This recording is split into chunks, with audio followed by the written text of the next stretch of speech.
መጀመሪያ የቀመሱት አስሮ የወረወሩ የነበሩ ሰዎች ናቸው። ፈርጥም ያሉ አንዳንዴ እኔ በእንሰኔ ለምን ምክራ ይበዛላል መከራከር በዛ እንደመጣለ ኢዮብን እግዚአብሔር ሲፈትን እኮ ኢዮብ ፊት ሰይጣን ቀረበ። እንጂ ኢዮብ እኮ የሚሆነው አንተ ሀብት ስለሰጠህ ነው፣ ልጆችም ስለሰጠህ ነው። አንተ አሁን ከዚህ ያለ ሀብት ሁሉ ቢጨርስ ወደ አንተ እኮ ይጥላል። አንተ እኮ ሰድባለህ ወደ አንተ አይቀርብም ማለት።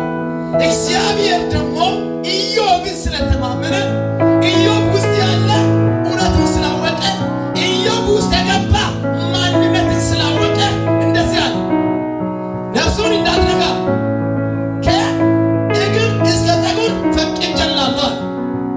ሄደ እንደፈቀደ አደረገ። ኢዮብ ግን ንክች አይልም። ይሄ ለምን አመጣው መሰለህ? በክርስቶስ ጋር ተማምኖ ያለ የቆመ ሰው የትኛ መከራ ሲመጣ አይነቃነቅም።